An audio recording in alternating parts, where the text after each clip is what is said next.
guys, we are back, and this time with Miss Erica Tighe, who is the founder of Be a Heart. And Erica is an incredible calligrapher and entrepreneur and just sensational businesswoman in general. So I'm so excited. Thanks for joining me. This is so fun. Thank you so much. We've got our almond milk lattes, in case you guys were wondering. So you do amazing things. Tell me a little bit about like Be a Heart and what you do, and I don't know, just the whole thing. So I have a design studio in Los Angeles, California, and I moved out there from Brooklyn, New York about 2.5 years ago. But when I moved to LA, I was looking for a job and I wasn't finding anything that I really wanted to do. So I had this hobby of calligraphy, and people started asking to hire me for different things, for weddings, for events. And I decided, with some prayer and some guidance, that I was going to be a designer full-time. Yeah, how did you decide on calligraphy specifically? So I remembered my mom as a child buying me a calligraphy kit and practicing, but it was like that antiquated look. So I went on Amazon, I bought a calligraphy kit, and it was those fountain pens, and I was like, this is not what I want it to look like.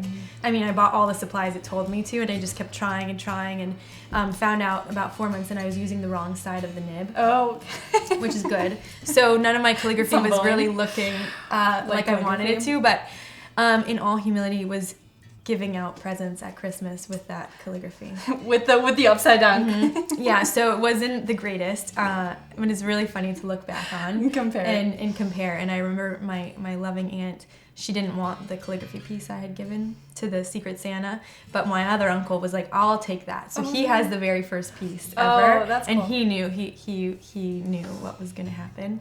And I just kept trying and trying until finally kind of found my own voice and found the supplies that I really like to use, and then the rest is kind of history. So what was that first calligraphy piece? I'm curious.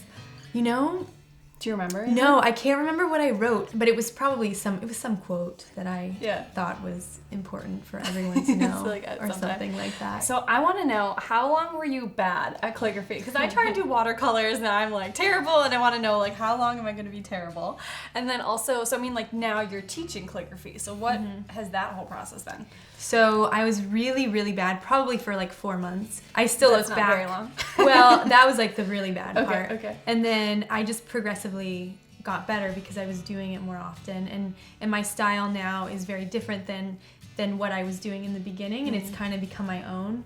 So I had spent so much money buying supplies that I've never used. So I wanted to teach so that other people wouldn't have to go through the 4 months. Like I can usually get people to about my 6-month mark by teaching a class. No way, in one night. Yeah, in one night. Like you just troubleshoot everything, and pretty much everyone except for my own mother has been able to do it. The woman, I don't know what her block is. There's no hope. But everyone else, by the time that they leave, they can do the calligraphy. That's so cool. But I also have an online class for people who can't go to a class in person on Skillshare, or I sell calligraphy kits online that have all the directions. So it's like maybe you won't get to the 6-month mark in the first thing because you don't have me over your shoulder, but you can still practice in your home and you get all my favorite supplies. Yeah, that's so cool. Kind of in one go. That's so neat that you do that, and like that you receive that gift and then you're like willing to give that.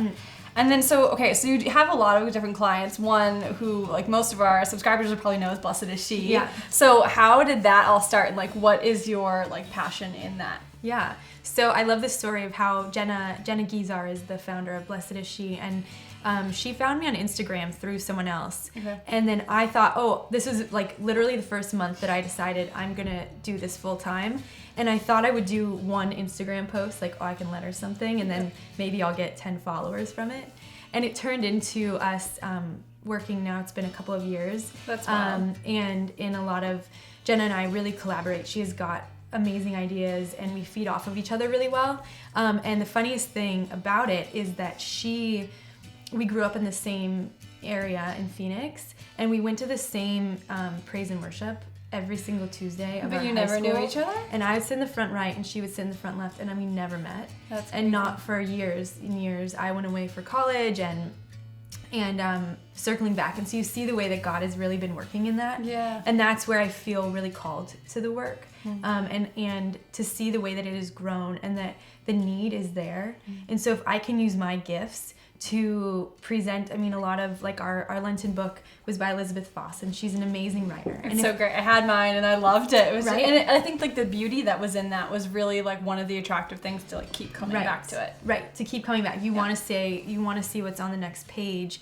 And one of the beautiful things of it is when we make the covers really beautiful and we spend a lot of time and we really invest in that, then people want to share pictures of it.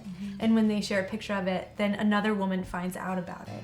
And then when another woman finds out about it, then she can also be part of our community. So the beauty of this liturgical planner that I made on my desk, you know, and we were like, we don't know if anyone's going to buy it, that we took a risk with it. And then to see the way that it's really filling the needs of Catholic women. Yeah, and just those ripple effects there too. Yeah. And beauty is such like a big part of your vision for things. Like even, I know you think like it's important to have like a beautiful home and there can be times where you get drawn into darkness, or there's a lot going on in our world right now where you could give up.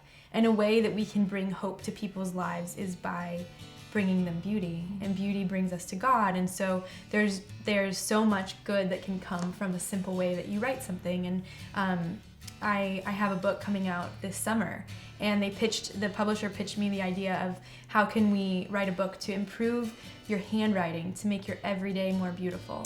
So it's not about calligraphy so much. that's really cool. It's how to do it with a pen. I had to do everything with just a regular pen you'd pick up on your desk. And it's a way to spread the message, and this idea of be a heart. Like how do we be a heart in this world? And so when we have to come back to the basics of life, like this thing we learn in kindergarten that so many of us don't use or we don't really think about, and improving those little parts can help us in this greater scheme of things as a whole.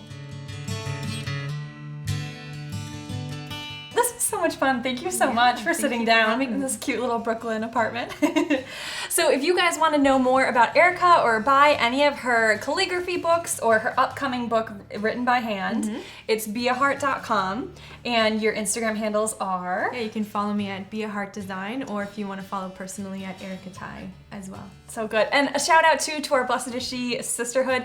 If you don't know Blessed Is She, it's blessedisshe.net, and they have gorgeous journals all designed by Erica and just a wonderful community for you to plug into. So gosh, anything else? I think that's it. I think that's it. Okay, good. Well, we're praying for you guys all, and cheers from Brooklyn. Cheers. Thanks so much.